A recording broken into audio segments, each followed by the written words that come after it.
Hola, hola. En esta clase de física vamos a retomar la guía que teníamos de repaso de electricidad y en la segunda parte vamos a ver también un repaso de tierra. Más o menos media hora de electricidad y una hora de tierra, ¿sí? La idea es que corrijamos algunas respuestas que estaban equivocadas aquí en electricidad y después vemos lo de tierra, ¿sí? El día miércoles vamos a tener tutoría por sacar. Dice en la pregunta 45, una estufa eléctrica de 2000 watts se conecta a 220 volts. La corriente La corriente que consume esa es se agregó Maricel también. Entonces, a ver, entonces dice una estufa eléctrica de 2000 watts se conecta a 220 volts. La corriente que consume ¿qué es lo que tengo que hacer aquí? Bueno, recordemos que nuestra ecuación de potencia es voltaje por corriente, ¿no? Esta es nuestra fórmula de potencia, voltaje por corriente. Me dan la potencia, que son 2000 watts, el voltaje son 220, y me preguntan la corriente. Entonces, basta que yo pase dividiendo.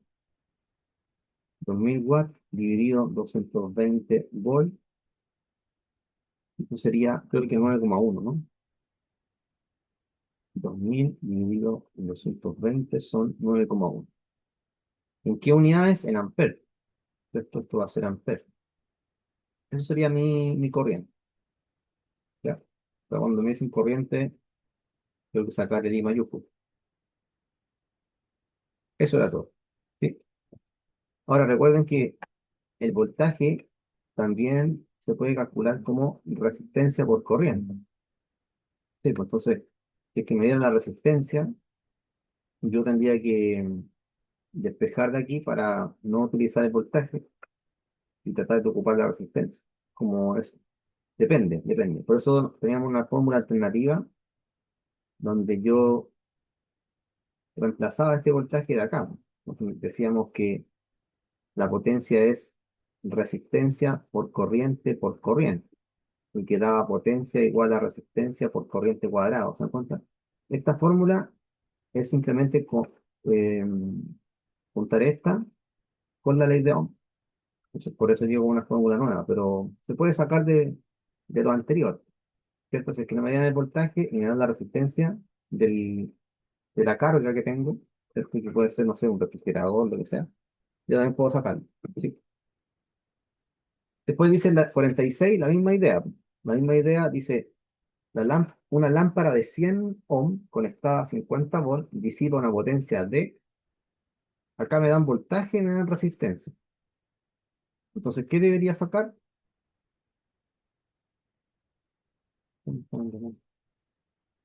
¿Qué debería hacer aquí?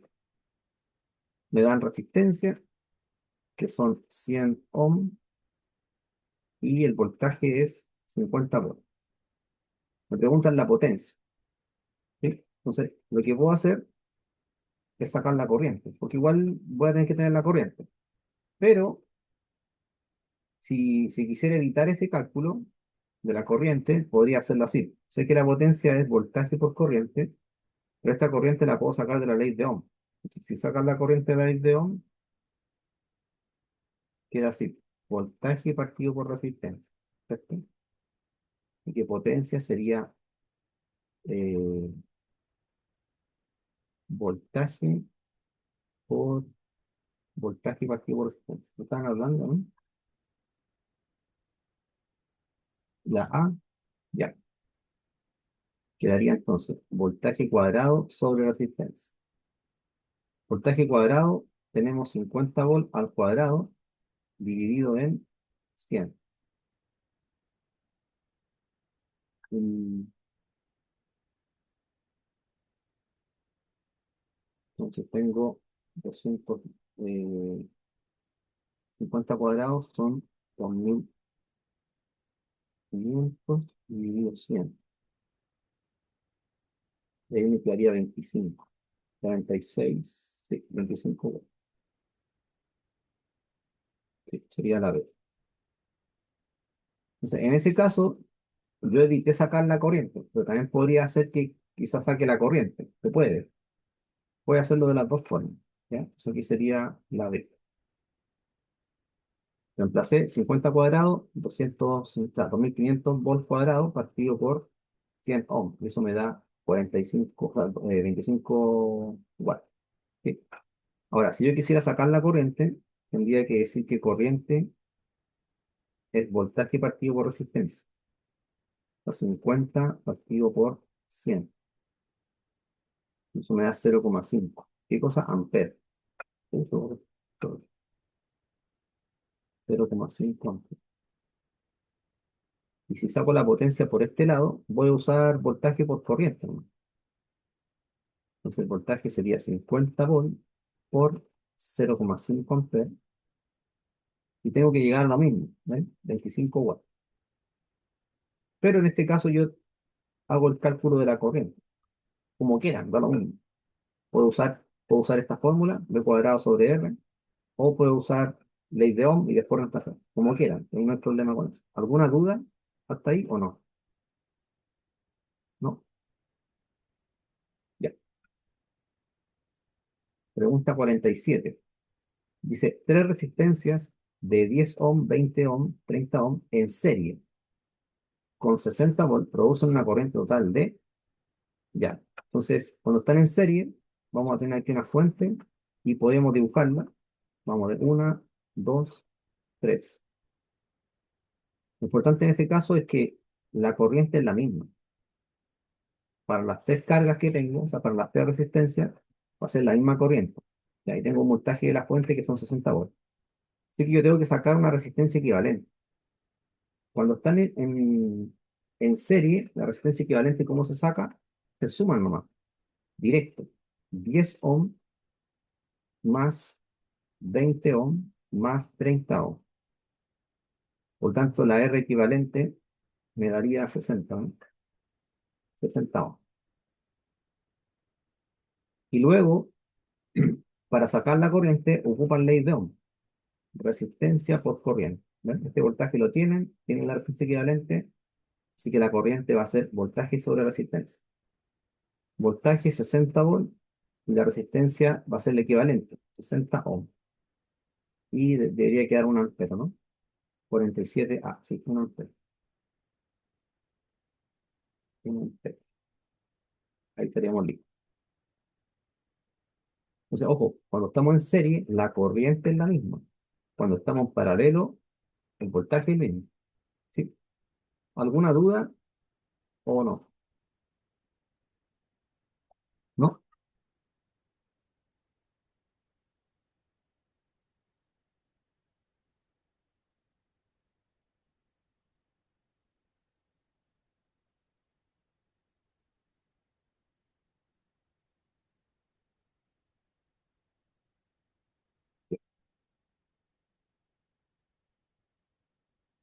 Dice aquí en la 48. Dos resistencias de 10 ohm y 30 ohm en paralelo están conectadas a 120 volts. La corriente total es, miren, cuando están en paralelo, aquí vamos a poner positivo y negativo, vamos a hacer un dibujo. Igual siempre pueden hacer un dibujo como a veces uno se confía y la pregunta puede ser más difícil. Da lo mismo cuál ponga que sea 10 o 30 ohm, porque da lo mismo, porque la pregunta va a ser por la corriente total. Entonces, pensemos que aquí viene una corriente de la fuente y cuando llega a este punto, este nodo, se va a dividir. Entonces, por la ley de Kirchhoff de nodo, permite ver que aquí la corriente se divide. Por tanto, lo que yo tengo que hacer acá es sacar una resistencia equivalente. ¿Cómo se saca la resistencia equivalente en este caso? Para poder hacer algo parecido a lo de arriba, es decir, dejarlo en un circuito súper sencillo. O sea, yo quiero llegar a esto. La idea es llegar a un circuito donde tenga una R equivalente final y saque la corriente, ¿cierto? El voltaje de la fuente va a ser el mismo, ¿cierto? Que son sintonías. Entonces, en este caso, uno partido por R equivalente va a ser uno partido por R1 más uno partido por R2. Uno partido por R equivalente es uno partido por 10 más uno partido por 30. Entonces, ustedes pueden hacer esta álgebra como quieran en realidad. O sea, o pueden usar la fórmula directa. Cuando son dos resistencias, la R equivalente va a quedar así. Arriba aquí en el numerador va a ser el producto R1 por R2 y aquí abajo va a ser la suma. Como quiera, como quiera. Entonces, el R equivalente sería R1 por R2, sería 10 por 30. Y abajo, 10 más 30. Por lo tanto, R equivalente va a ser igual a ¿cuánto? Tengo 300 dividido en 40. 30 dividido en 2 son 15, 15 partido de 2, 7,5. Eso es ohm. ¿Ya? Eso es una manera de hacerlo. O sea, si quieren evitar esto, podrían hacerlo así. Tengo 300 dividido en 40, 7,5. Y ahora para sacar la corriente, la sacan de la ley de Ohm. Voltaje, resistencia por corriente, este voltaje de la fuente, la resistencia es la equivalente y la corriente es la que quieren calcular. Entonces la corriente sería voltaje partido por resistencia. Voltaje 120 volts y la resistencia es la equivalente, 7,5 ohm. 120 dividido 7,5 me da 16. 16 amperes. Sería bueno, ahí me da 8 pero ahí creo que hay un error, por eso estaba pensando que había un error. Eh, Persistente. Sí, por eso pensaba que había un error en alguno. Porque la respuesta dice que es la B, dice que es 8 amperes, pero debería ser 16, porque es 120 dividido en 7,5. ¿Sí? Son 10 por 30, 300 dividido en 40. 100 dividido en 40, 7,5. Sí, está bien, debería ser 16. Eso para que la arreglen, debería tener, porque la alternativa dice que es la B. Ya. De todas formas, la voy a hacer de nuevo con más tiempo, pero debería estar bien. ¿Por qué? Porque, ojo que el voltaje en cada resistencia debe ser el mismo, ¿sí? O sea, acá, de aquí a aquí 120, de aquí a aquí 120 volts, igual que el voltaje de la fuente, ¿ves? Eso yo puedo sacar la corriente en cada una de ellas y sumarla. Se puede hacer eso, me debería dar 16 ohms igual. Porque es la corriente total. Entonces, si yo quisiera sacar, por ejemplo, el voltaje en uno, sería resistencia uno por corriente uno. Sacar la corriente uno. Entonces, la corriente uno, ¿cuánto es la corriente uno? La corriente uno sería 120 partido por 10, o sea, 2. Y la corriente 2 la saco de acá, R2 por I2. Entonces, I2 va a ser 120 partido por 30, y eso me da 4 amperes. Y la corriente total va a ser la suma, y uno más I2. 12 amperes más 4 amperes son 16. Sí, me dio igual, igual me da 16 amperes. Lo hice de otra manera, o sea, igual depende de la ley de Kirchhoff. Estoy usando la ley de Kirchhoff, pero debe estar mal la alternativa. Entonces no era 8, era 16. ¿Alguna pregunta? ¿No? Ya, sigamos. En la 49 dice, un hervidor consume 1500 watts a 220 volts. Su resistencia equivalente es, pues tengo potencia 1500 watts. El voltaje 220 volts. Y me dice la resistencia. La resistencia en realidad del hervidor, ¿no? ¿Qué fórmula puedo ocupar? Bueno, puedo ocupar la que encontramos arriba, voltaje cuadrado sobre resistencia. Entonces, despejo la resistencia y sería voltaje cuadrado sobre potencia. Voltaje cuadrado, 220 al cuadrado sobre 1500 watts. Esto creo que daba 22 o 32 por ahí. 220 al cuadrado dividido en 1500. Me da 32 más o menos. ¿Ya?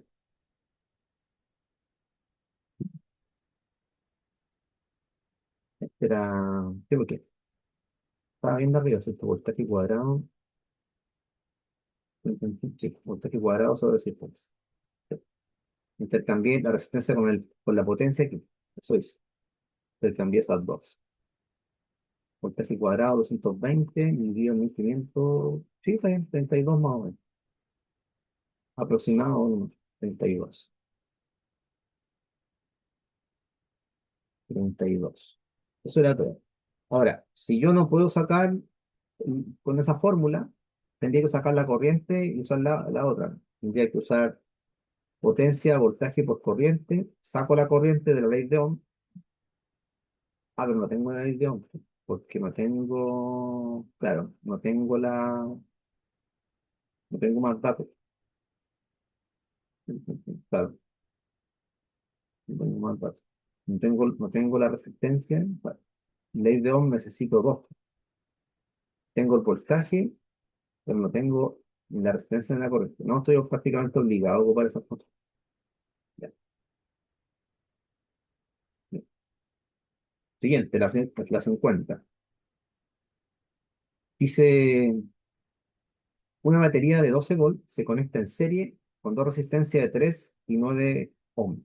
La potencia disipada en la resistencia de 3 ohm es, ¿cómo hago eso? Porque me preguntan la potencia solamente en esa resistencia, ¿ya? Pero ojo que están en serie, entonces yo no podría decir que el voltaje es el mismo para cada una de ellas. Tendría que sacar el voltaje que le corresponde a él. La corriente sí es la misma para cada una, entonces voy a sacar la resistencia equivalente. Primero saco la resistencia equivalente, que es 12 ohm, ¿ya? Y con eso tengo la corriente. La corriente sería voltaje partido por resistencia equivalente, 12 volt partido en 12. Entonces la corriente es de 1 ampere, ¿ya? Y la corriente que fluye por el de 3 ohm va a ser 1 ampere también, porque están en serie, ¿ya? Entonces tendría que ocupar esto. Eh, Tendría que tener resistencia, o sea, para evitar sacar el voltaje. Entonces, este voltaje lo voy a reemplazar como resistencia por corriente. Y me queda resistencia por corriente cuadrada. De ahí evito sacar el voltaje. Resistencia 3 ohm por la corriente cuadrado, que me queda 1 cuadrado, amper cuadrado. Entonces la potencia va a ser 3, ¿no? Y me están preguntando la potencia de esa resistencia, no, 3 watts. Listo. Eso era todo. Dudas hasta ahí. Ya sigamos avanzando con las otras preguntas. Acá se mete un poco la guía con el tema de costo. 48 entonces es claro, dice que era la D, pero no. 48D. 48D.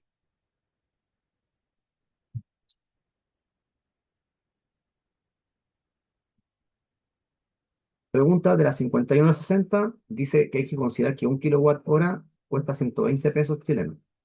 Ya. O sea, aparte de sacar nosotros el consumo, tenemos que sacar el costo en algunos de estos. ¿Sí?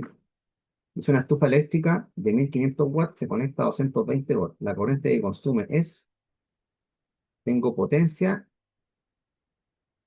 ¿qué es esto? Y tengo el voltaje. Me preguntan la corriente. Sería potencia, voltaje por corriente. Entonces la corriente va a ser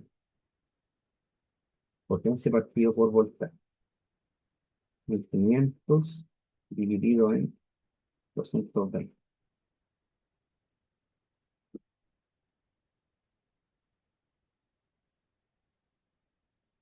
Eso me da 6,82 aproximado. ¿Qué cosa? Amper. Sí. ¿Ves que todos tienen como algo distinto los problemas? Tienen su detalle. 52, pues dice, se conectan un televisor de 200 watts y un equipo de sonido de 300 watts a 110 volts. No nos dice si están en serie o en paralelo. ¿cierto? La corriente que total es, pues se entiende que están en paralelo, ¿cierto? Porque como se conectan a 110 volts, debería pensarse que es en paralelo, ¿ya? Esa es la idea. Entonces, la corriente total, ¿cómo la saco? Yo puedo sumar estas dos potencias, me da 500 watts, ¿ya? Eso sería mi potencia total. Y tengo el voltaje, ¿sí? Esto es 110 volt por la corriente. Porque es la corriente total, por si acaso. Paso dividiendo y me queda 500 dividido 110. Y esa es la corriente. Me va a 4, y tanto. 500 dividido 110 son 4,50. ¿Sí?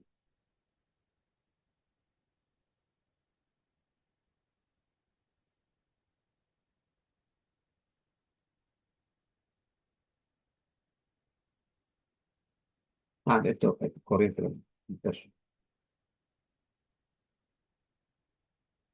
La B, 52. B, está bien. Ya. ¿Algún comentario, no?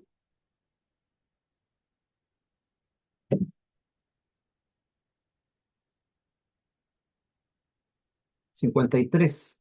Dice, una plancha de 1200 watts funciona durante 2 horas a 220 volts. El costo de la electricidad es, entonces, pero arriba me dan el costo unitario. ¿Te das cuenta? Esa es la gracia. Que me dicen que 1 kWh, acá está, 1 kWh son 120 pesos. Lo podemos anotarlo acá.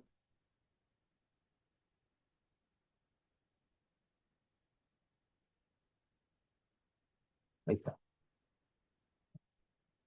Entonces tengo que sacar el consumo. La energía, recuerden que es potencia por tiempo, pero ese tiempo tiene que estar en horas. Que es 1200 watts por 2 horas. Esos son 2400 watts, lo que es igual a 2,4 kilowatts.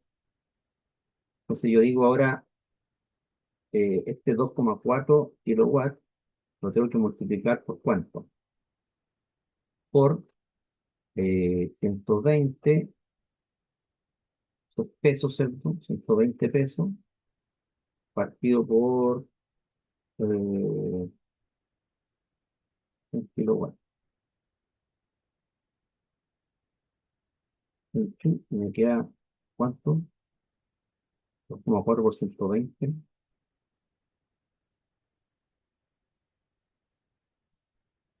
sería 288. 288 pesos.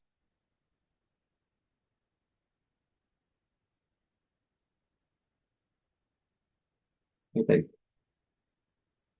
Eso no, porque este es el costo de esto por 1 hora, 1 kWh 120. Aquí esto faltaba la hora aquí, perdón. 2 kWh. Aquí queda watt hora y después sería 2,4 kWh. Aquí falta la hora. Pero igual se elimina en todo caso. Queda peso nomás. Pues si quiere lo hace como regla de tres. Uno puede poner aquí, puede poner 1 kWh, vale 120 pesos. Entonces aquí sería 2,4 kWh X. Y saca lo mismo, igual va a llegar a ese producto. Lo importante es que se va a ir el kilowatt hora. X sería 2,4 kilowatt hora por 120 pesos partido por 1 kWh. Se va el kilowatt hora y me queda lo mismo, ¿vale? Y X va a ser 288 pesos. Consultas hasta ahí. ¿No hay consultas? ¿No? Bien. Le doy un tiempo para que haga la pregunta 54 o 55. Ya, unos 2 minutos, por favor. Ya, entonces revisemos los problemas. Dice, un ventilador de 60 watts y una lámpara de 100 watts están conectados a 120. Se entiende que es lo mismo de arriba que están en paralelo. La corriente total es de, entonces voy a sacar la potencia total, que vendría siendo la suma, 160 watts. Y esto va a ser igual al voltaje, ¿no es cierto? Que son 220 por la corriente total, ¿ya? Entonces sería 160 partido por 220 es mi corriente total. Se va a hacer 0, ya, 160 dividido por 20, 0,73 la porción. ¿Qué cosa? Amperes, corriente total. Ahora, uno podría haber sacado las corrientes particulares, ¿no? En cada aparato, porque como están en paralelo, no son iguales las corrientes, ¿ya? Después en el 55 dice una cocina eléctrica de 1200 watts funciona durante 1,5 horas a 220. Sabemos que 220 volts no lo voy a ocupar, porque como yo tengo que sacar la energía, que es potencia por tiempo, y tengo las dos, se saca así nomás. Potencia 1800 watts, y el tiempo son 1,5 horas. Sería 1800 más 900,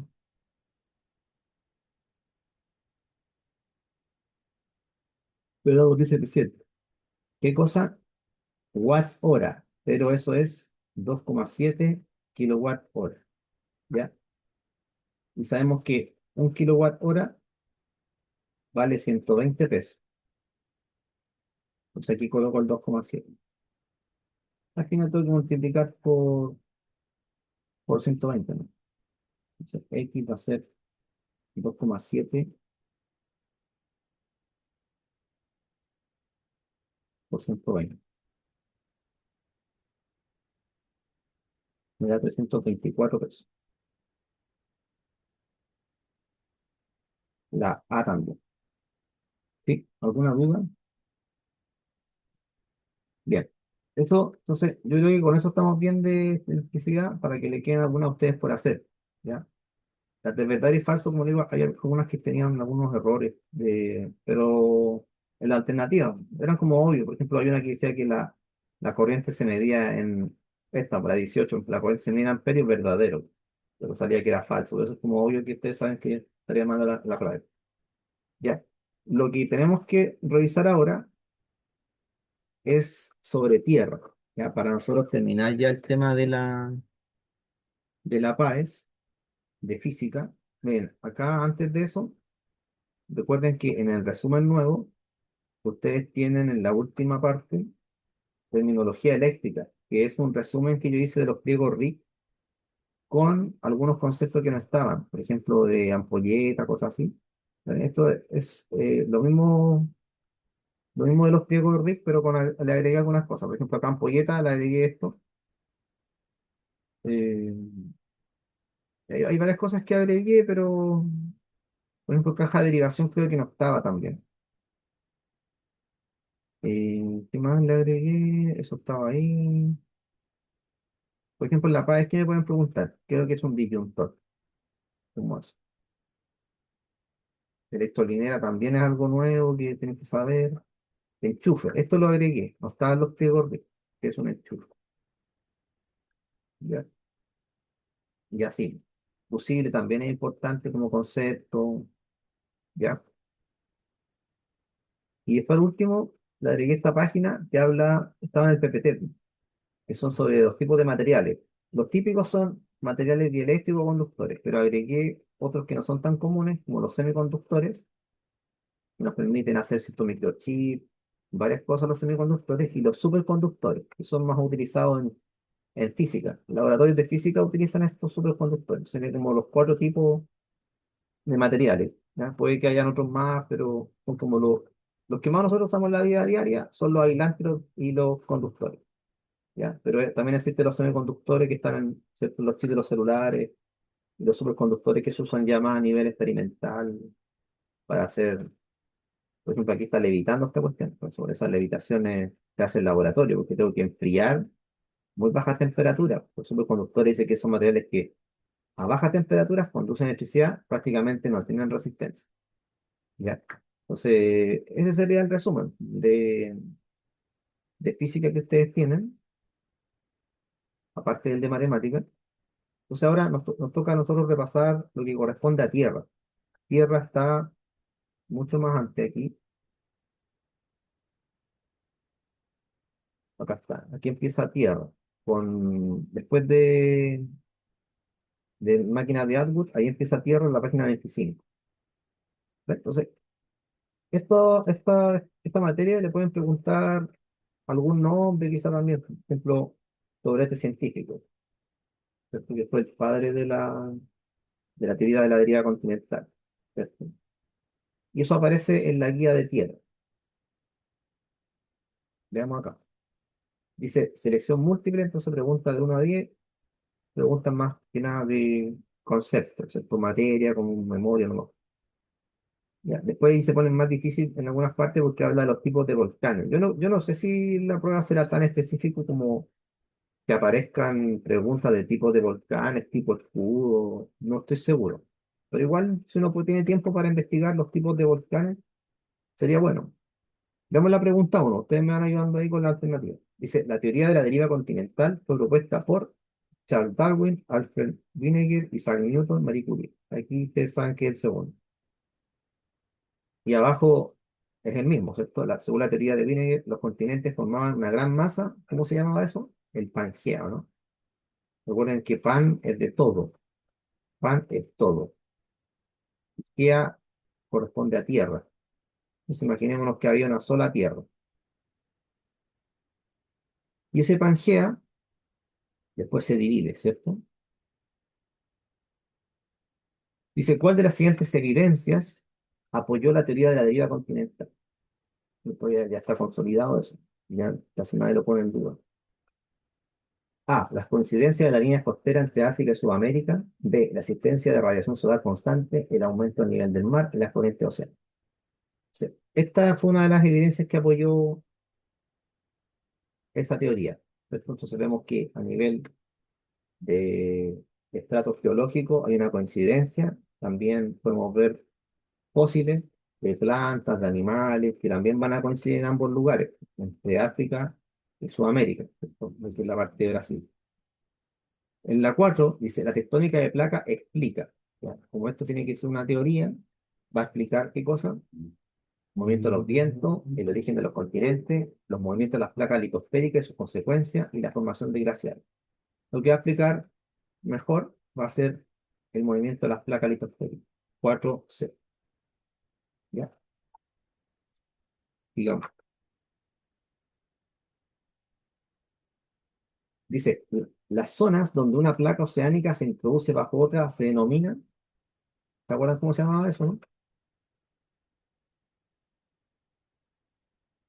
Hay zonas de subducción, que también en esa parte se forman las fosas oceánicas, recuerden las fosas de Atacama, 5C, fosa oceánica o zonas de subducción, ¿ya? Entonces, de tarea, ¿qué les queda a ustedes estudiar? Mucha que le dediquen un día nomás a buscar estas cosas, lo que es un RIC continental. Ahí tienen algo nuevo que yo también lo estuve estudiando, porque esta cuestión como que nunca uno termina de estudiar, pues si la geología sigue, sigue, sigue. 6 dice, ¿qué tipo de movimiento ocurre en los límites divergentes entre placas? Divergentes cuando se separan las placas, ¿cierto? Eso que ustedes van a ver que hay verdadera y falsa. Le van a preguntar lo mismo, pero de varias formas. Se separan, ¿no? Divergen. ¿Y qué pasaba cuando el límite de placa divergen y tenemos, por ejemplo, eh, estamos en el fondo del mar, se libera lava, ¿cierto? Sube el magma? ¿Qué va a pasar ahí? Se forma corteza. Y a ver si también los ríos y todas esas cosas. 7. El cinturón de fuego del Pacífico se caracteriza por, cuando estamos nosotros, se caracteriza por qué? Por una alta actividad sísmica y volcánica, ¿ya? Lo demás no. Ahí todos, ven, aquí también algo nuevo, fiordo.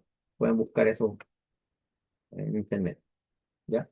O pueden ver el libro de geología que yo les mostré. Ese libro, se ve básico el libro, pero no es tan básico el libro de geología, el de la editorial Macro. Déjenme buscarlo. No me acuerdo el nombre del autor, pero es súper bueno. Geología. Está,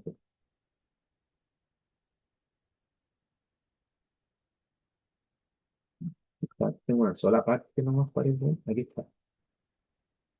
Ya, este libro yo se lo recomiendo que lo lean, se lo voy a subir ahí a su mega. Bueno, yo lo tenía en papel, después lo vendí.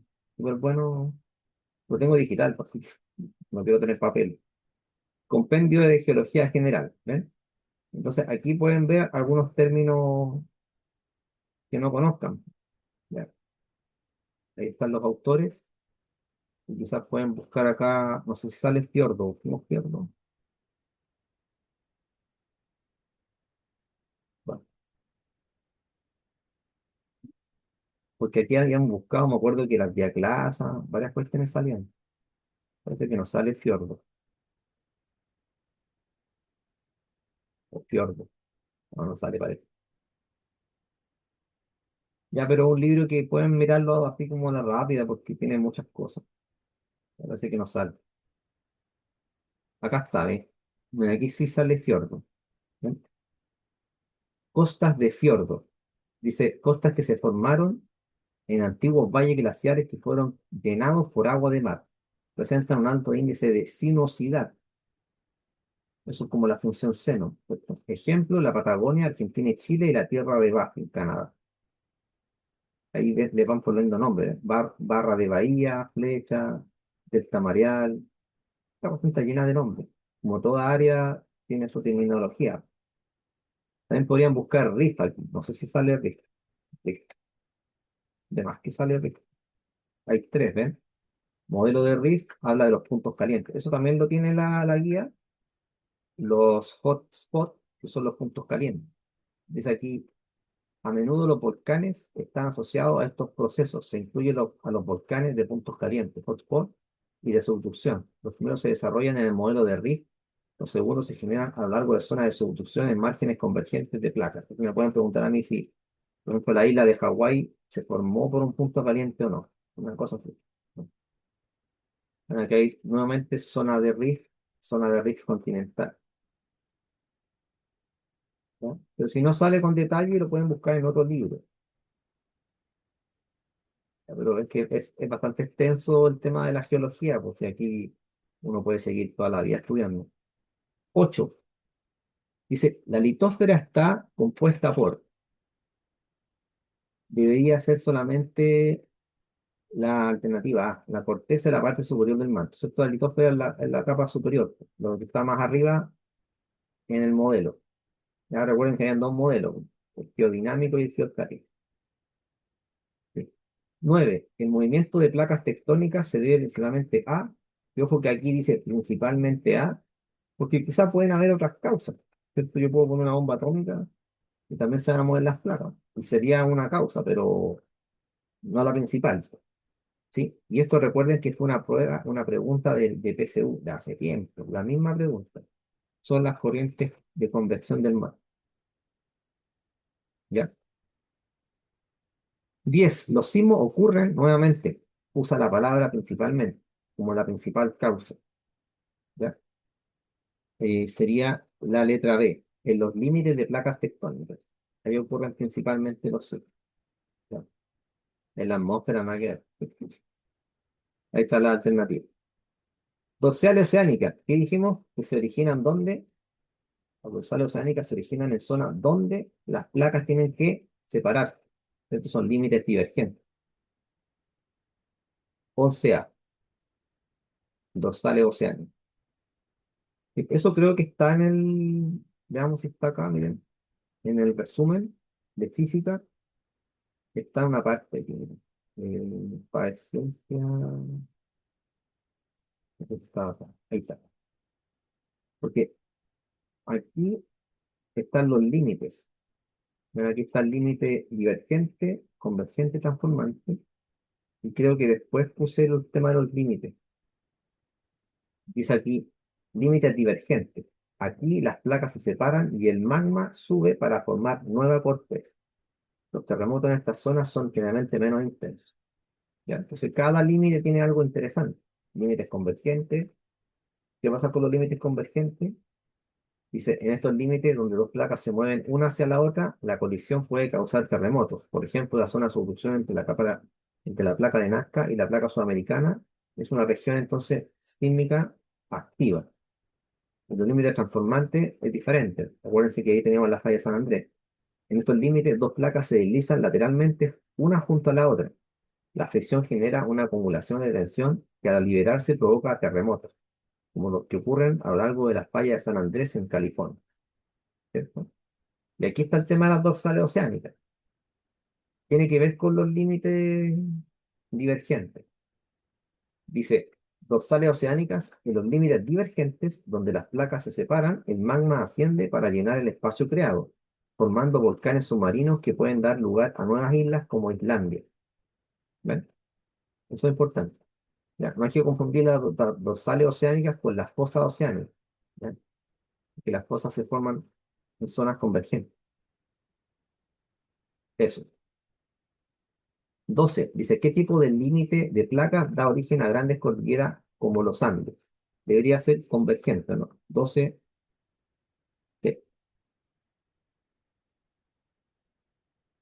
13. Los volcanes se forman principalmente en, debería ser la A, bordes divergentes, esto como vemos recién, se forman estas dorsales oceánicas, bordes divergentes también en zonas de subducción. 14. Y aquí nos están hablando de sismos, ¿cierto? La energía liberada durante un sismo se propaga mediante ¿qué tipo de onda? Ondas sísmicas, ¿cierto? 14A, súper obvio. Ahora también hay ondas sonoras, por si acaso, sobre todo las ondas tipo P, como se como son tipo longitudinal y pueden alcanzar frecuencias que se pueden escuchar, ¿cierto? También hay ondas sonoras como asociadas, obviamente. 15. ¿Ya? Aquí también van a aparecer preguntas sobre el epicentro y el hipocentro. El punto en el interior, ¿cierto? Abajo de la Tierra, donde se origina un terremoto, se llama, recuerden que hipo significa abajo, hipocentro o foco. Epi es arriba, ¿cierto? Epi arriba, hipo abajo. La corteza terrestre se divide en. Aquí tenemos que pensar en la litósfera, que solamente hay continental y oceánico, nada más. Están preguntando esa clasificación. Ya. El manto terrestre se caracteriza por, ¿cómo se caracteriza este manto? No es igual que la corteza, ¿cierto? Debería ser la A, ¿o no? Ser sólido, pero con capacidad de fluir lentamente. 17, 17, sí, la A. Ser sólido, pero con capacidad de fluir lentamente. Luego, el núcleo externo. ¿Cómo era el núcleo externo? ¿Se acuerdan? Este que giraba a grandes velocidades y generaba, ¿qué cosa? El campo magnético de la Tierra, ¿cierto? Por lo tanto, el núcleo externo tiene que ser líquido y metálico. 18B. No es sólido, por si acaso. Le ponen la alternativa A como se lo confunde con el núcleo interno. 19. ¿Cuál de las siguientes afirmaciones sobre la tectónica de placas es correcta? Dice, ¿las placas permanecen inmóviles? No. Aquí las cuestiones que sean como absolutas con las placas tectónicas son falsas. Por ejemplo, que son eternas, que nunca se mueven, o que nunca van a cambiar. Todas esas cuestiones son falsas. ¿Ya? Las placas se mueven lentamente sobre el manto superior. C. Las placas se hunden completamente en el núcleo. Las placas solo se desplazan en el sentido horizontal. ¿Ya? Entonces debería ser la B, ¿o no? Las placas se, se mueven lentamente sobre el manto superior. ¿A razón de cuánto? Son centímetros por año.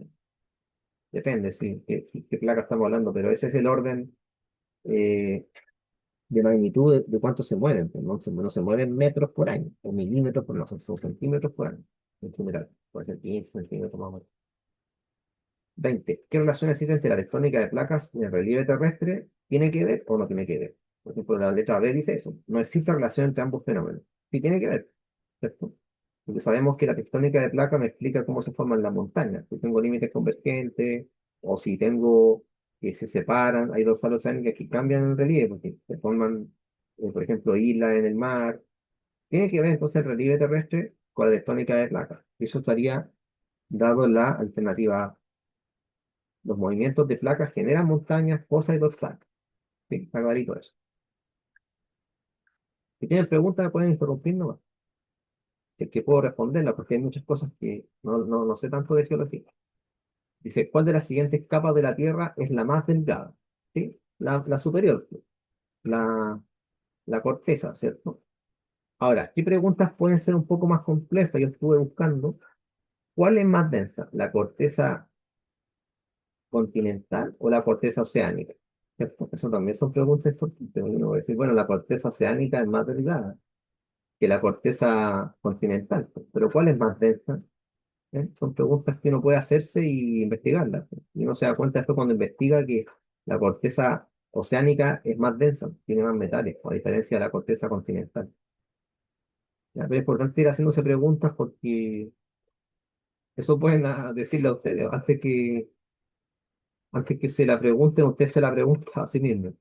Ya, la astenósfera se encuentra. Recuerden que la astenósfera está debajo de la litosfera, ¿cierto? Sería 22B, debajo de la litosfera. Entonces, en orden, en ese modelo teníamos litosfera, astenósfera. 23. Las corrientes de convección que impulsan el movimiento de las placas ocurren ¿dónde? Debería ser en el manto, ¿no? 23, en el manto terrestre. Sí, eso. Y esto ya lo hicimos, solamente que se la están preguntando de otra forma. La zona donde las placas se separan dan origen a dorsales océanos. Al final cambia la redacción, pero la pregunta es la misma. Entonces, después ya llega el momento en que uno se sabe como toda la respuesta, porque está redactado de otra forma nomás. ¿Sí? Miren, aquí de nuevo aparece lo de los RIC, para que averigüen qué son los RIC. Dice, las zonas donde las placas colisionan pueden formar llanuras aluviales. Eso también se los dejo para que lo busquen. Cadenas montañosas, dorsales oceánicas, RIC continentales. Aquí debería ser cadenas montañosas, como el Himalaya, no sé esto. Más adelante aparece lo del Himalaya. Dice, la teoría de la tectónica de placas unifica, o sea, como que junta varios hechos, ¿cierto? Que quiero explicar. La deriva continental y la expansión del fondo oceánico, la evolución biológica y la gravedad, la erosión y la meteorización, los cambios climáticos. Ya es como obvio, ¿cierto? Que es la 26.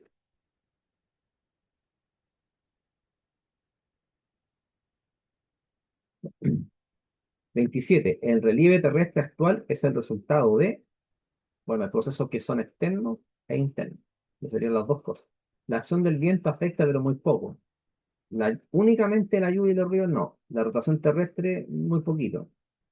O sea, igual afecta a la rotación terrestre porque sabemos que en los polos la Tierra está achatada y en el Ecuador está, ¿cierto?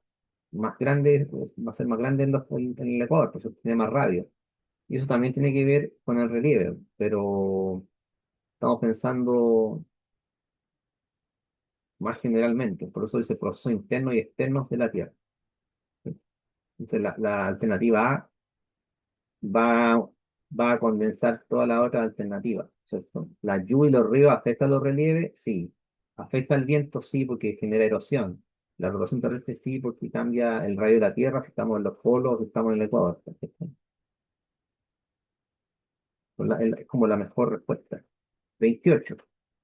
Mira, aquí tiene otra cosa nueva que son las llanuras sedimentarias. ¿Ya? Tiene que ver con los tipos de rocas sedimentarias, rocas líneas, rocas metamórficas. Eso pues puede ya leer del libro, si es que aparecen. ¿Qué tipo de relieve entonces se forma en zonas de subducción? Pensemos acá en Chile, ¿cierto? En Chile nosotros tenemos, ¿qué cosa? Fosa oceánica, ¿cierto? La fosa de Atacama, que llega allá, incluso debe empezar en Perú, parece. 28, ¿cierto? Las fosas oceánicas y también cordilleras volcánicas. ¿Qué pasa con los terremotos superficiales? Se producen generalmente ¿dónde? Debe ser la A, ¿o no? 29A, sí, 29A. La zona de subducción, como en Chile, y también las rayas transformadas. Son terremotos superficiales. Las demás no, pues el núcleo terrestre, esos ya son más profundos. Ya este es fácil porque habla del modelo geoquímico. Entonces, la composición principal del núcleo terrestre incluye. O sea, aquí nos pasamos a la parte como química. porque habla de silicatos, oxígeno, o sea, compuestos químicos, no está hablando de si es sólido, líquido, está hablando netamente de los elementos. Y debería ser la alternativa A, 30 hierro y níquel. Hay que ver si eso está sólido o está líquido, dependiendo del nivel. ¿Alguna duda hasta ahí o no? ¿Cuál es la pega a ustedes? Profundizar en esto, ¿cierto? Profundizar en algún concepto que les interese. Por ejemplo, rocas ígneas. ¿Cómo se forman las rocas ígneas? ¿Cómo se forman las rocas sedimentales? ¿Qué es la meteorización? ¿Qué es la erosión?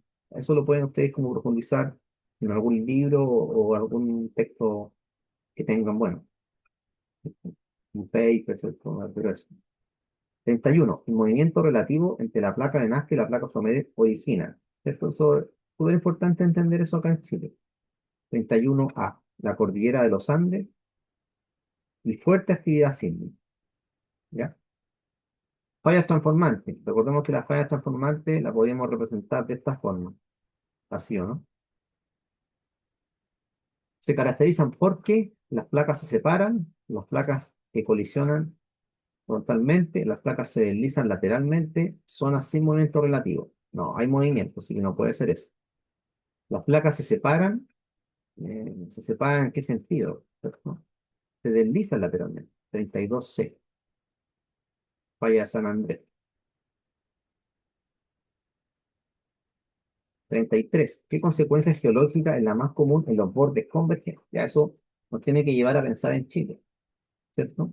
33A, es decir, formación de cordillera y actividad volcánica. Es lo mismo que antes, pero solamente que está redactado de otra forma y le incluyen cosas nuevas. Por ejemplo, acá, cañones fluviales. 34. Ahí está hablando de lo que decía el libro, los puntos calientes o hotspots. Hots, se asocian con áreas fijas de actividad volcánica en el interior de las placas. B. Zona de subducción en el Pacífico. C. Fallas transformantes activas. D. Movimiento de erosión eólica. Debería ser la A, parece aquí, ¿no? 34A, sí. Áreas fijas de actividad volcánica en el interior de las placas. Los hotspots, puntos calientes. 35. ¿Qué sucede cuando una placa oceánica choca con una continental? Como acá en Chile. 35B. La oceánica se hunde bajo la continental. Listo. Y aquí ya esto es más difícil, por cierto, porque hay que saber de ubicación de Hawái. Las islas volcánicas como Hawái se originan en bordes convergentes, bordes divergentes, puntos calientes y zonas transformantes. Ahí yo me puse a leer y encontré que eran puntos calientes. Y que si ustedes buscan ahí en internet o en algún libro va a salir lo mismo, puntos calientes. Hotspot, ¿ya? Yo pensaba que eran bordes divergentes, pero no. Eh, ya. Después dice en la 27, la distribución global de los sismos permite inferir. ¿Qué permite inferir? Los límites entre placas tectónicas, las zonas más frías del planeta, los movimientos atmosféricos, la distribución de los océanos. Y si yo veo cómo son los sismos, voy a poder decir, miren, los límites son convergentes, divergentes. Eso se infiere a partir del movimiento. ¿Sí? Entonces debería ser la A. Yo infiero los límites que son convergentes, divergentes o transformantes a partir de los sismos que voy a poder medir. Entonces digo, acá en Chile, como no tengo como algo directo como ver, lo voy a inferir a través del movimiento que puedo percibir en un instrumento. Porque quizá no puedo ver el movimiento, ando preocupado de otras cosas, porque hay un sismo, no lo veo quizás tan claro cómo se mueven las placas. Sé que hay un movimiento, pero es difícil decir es a la derecha, a la izquierda, arriba, abajo. ¿Cierto? Entonces eso mejor lo saco de una medición objetiva, que son los sismos mismos, como es el acelerograma, y de ahí voy a inferir si el límite es convergente, divergente o transformante. ¿Ya? Nuevamente, una pregunta de tectónica de placas. La tectónica de placas es una teoría, que hace esta teoría? Es una teoría geológica, ¿cierto? Que explica la dinámica interna de la Tierra. 38, que tiene que ver con otras áreas, sí, eso es muy importante darse cuenta de que hay teorías que se conectan con otras disciplinas. Por ejemplo, en la teoría de la deriva continental y muchas cosas que vimos, se conecta con otras áreas como la biología, porque yo tengo que ver ahí cómo eran los animales en otros tiempos, o también con la botánica, para que veamos que la ciencia no es una cuestión cerrada, ¿sí? Sino que se conecta con otras áreas, pues, con la ingeniería, ¿ya? Le doy el tiempo para que haga la 39 y la 40, ¿ya? Quiero mostrarle algo, así que traten de hacer esas dos, por favor.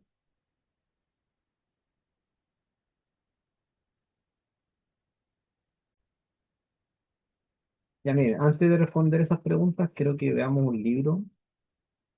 Bueno, yo se lo envié a Katie este libro, son tres libros de Feynman.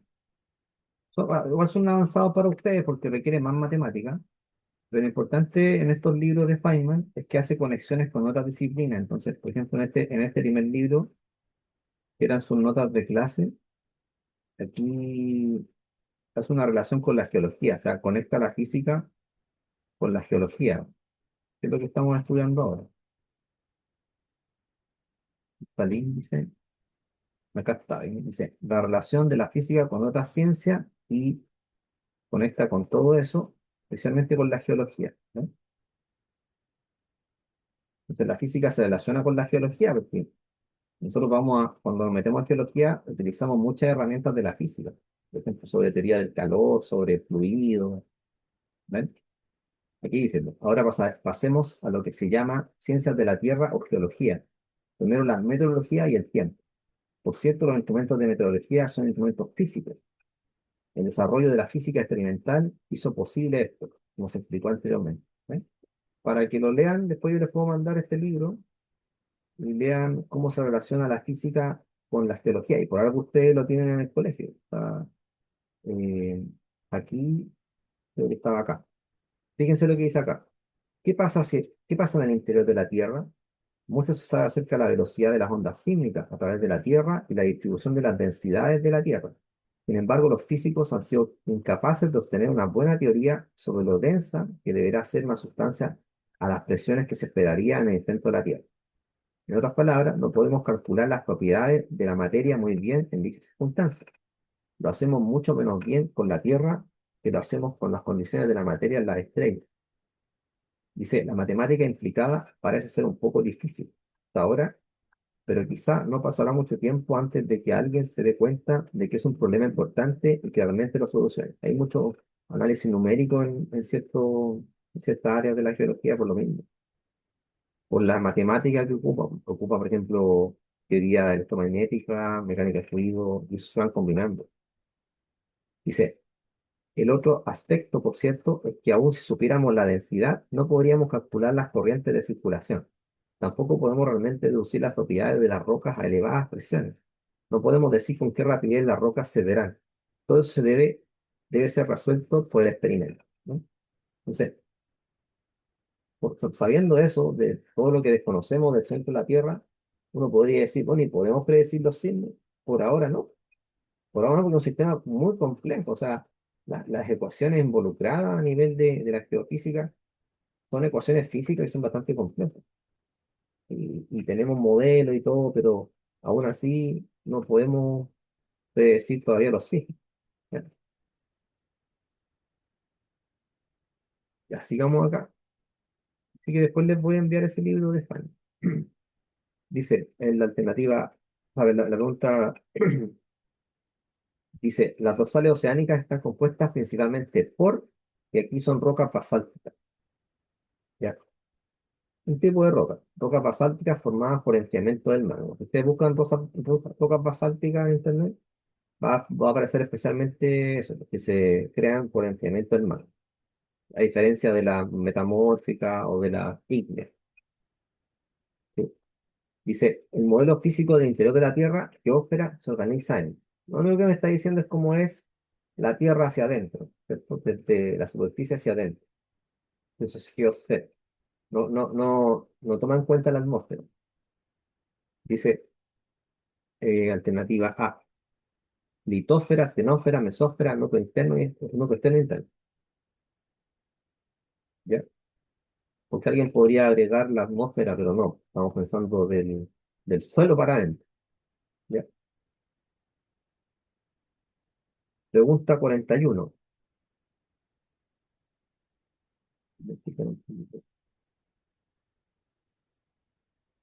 Dice, ¿cuál es la principal fuente de energía que impulsa los movimientos internos de la Tierra? La radiación solar, el calor residual y la desintegración radiactiva del interior terrestre, el magnetismo terrestre, la rotación del planeta. Debería ser la B, ¿o no? 91B. El calor residual y también la desintegración radiactiva de algunos elementos. Ya, ondas sísmicas primarias, ondas P. Estas son las más rápidas por si acaso, se propagan en sólidos y líquidos. Eso tenemos que acordarnos. En cambio, las secundarias no se propagan en líquidos, ¿ya? Son más lentas que las primarias. No son las ondas secundarias. Y aquí sería la alternativa B. No pueden viajar a través del núcleo externo líquido, solamente se propagan en sólido. ¿Ya? Y nosotros vimos el perfil, ¿cierto?, de velocidades ahí en el libro eh, de geología. Veamos eso. Está en la página, creo que 166, por ahí estaba.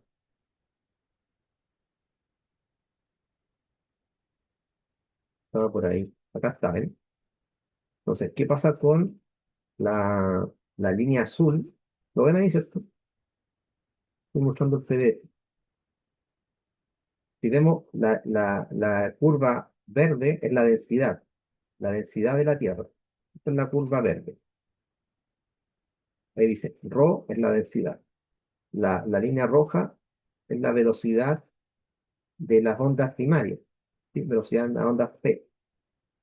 Y la velocidad S, aquí desaparece en el núcleo exterior, ¿sabes por qué? Porque es líquido, ¿cierto? Entonces, no hay, pues, no se puede propagar por acá, y en el núcleo interno sí, pues, esta velocidad en este núcleo interno baja obviamente, baja su rapidez, ¿ya?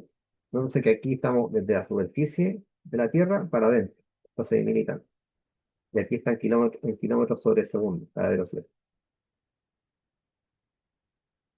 Y que ahí tú pueden ir revisando el libro para aprender otras cosas. Por lo tanto, no pueden viajar a través del núcleo externo líquido. Ya, esta discontinuidad, la discontinuidad de Morovicic, también se llama MOPO, que es la discontinuidad que separa, ¿qué cosa? La corteza del manto. Muy conocida esa discontinuidad. ¿Qué hace entonces? Separa la corteza del manto. 45. ¿Qué tipo de relieve se asocia a la colisión de dos placas continentales? ¿Qué tipo de relieve? Debería ser, debería ser fosa oceánica, ¿no? 45. No, son cordilleras plegadas. Sí, cordilleras plegadas. 45B.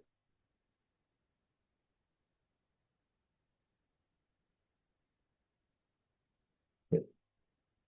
Y aquí el Himalaya yo también tuve que buscar porque al final, como es tan lejano de acá de Chile, uno no conoce ciertas cosas. Debería ser la letra B. 46B, la placa indo-australiana con la euroasiática. Así se forma el Himalaya. Esas dos placas son las que colisionan. ¿Qué evidencia geofísica apoyó la teoría de la expansión del fondo oceánico? Aquí tiene que ver con algo magnético. Debe ser la A, parece, 47, sí. El registro simétrico de polaridad magnética de los fondos océanos. ¿Ya? Eso no lo conocía, lo estuve viendo un poco.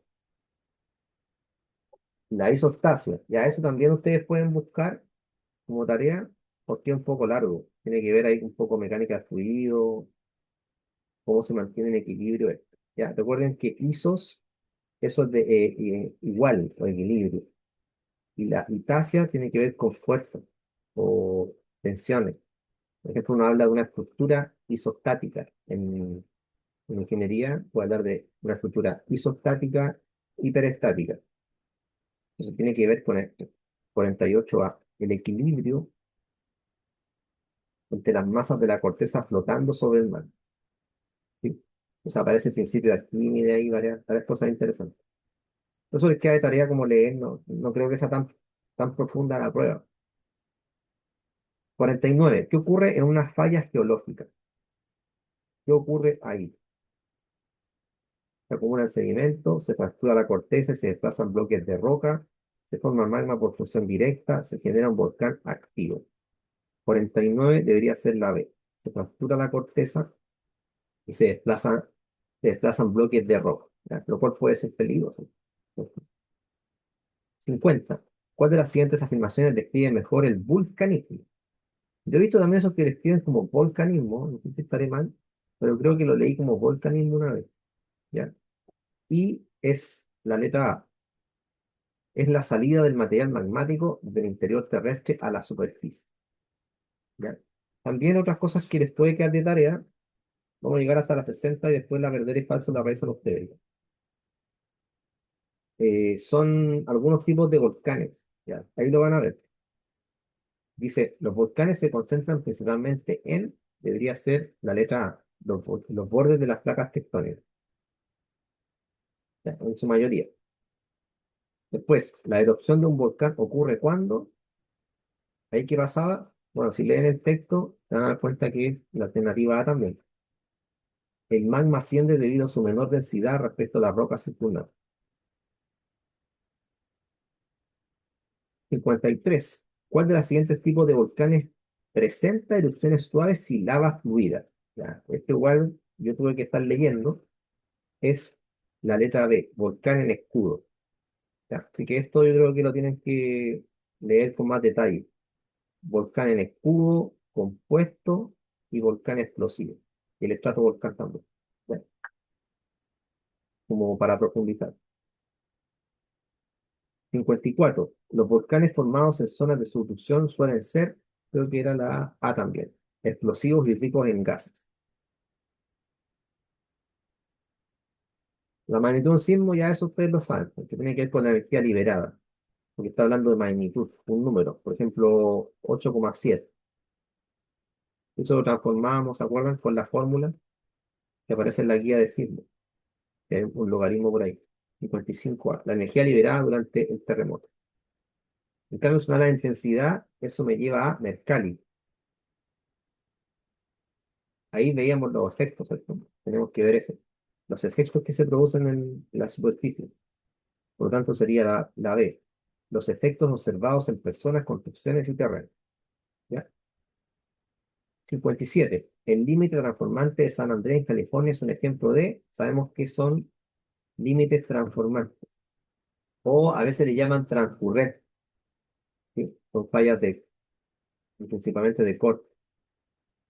El límite donde las placas se deslizan horizontalmente. 58. La expansión del fondo oceánico ocurre cuando. Esta era la 58, el magma. El magma asciende por las dorsales oceánicas y forma nueva corteza. Ahí se va a expandir el fondo oceánico. ¿Ya? Y después aquí habla de la geósfera. ¿Cuál de las siguientes opciones describe correctamente la geósfera? A, es la parte sólida de la Tierra formada por la corteza, el manto del núcleo. Parece que esa es. Sí. Después B, es la capa gaseosa. No, porque tenemos que mirar para abajo. Es la capa de agua. Tampoco. No incluye el agua. D, es el conjunto de ecosistemas vivos. Tampoco. Es la A. Y finalmente, para terminar, la interacción entre la geósfera y la hidrosfera se evidencia cuando. Aquí debería ser la A. Los ríos erosionan las rocas y transportan sedimentos. ¿Bien? Entonces, ¿a ustedes qué les va a quedar hacer de tarea? Les quedan las verdaderos y falsos. ¿Ya? Si hay alguna que tengan duda, me preguntan nomás. Pero hay algunas que se repiten, porque como es la materia, se van a ir repitiendo algunas, solo que la redacción cambia. Son como las pruebas que le hacen a los tipos de la PDI o los militares, que le preguntan lo mismo, pero redactado de otra forma. ¿Ya? Así que con eso estamos por hoy.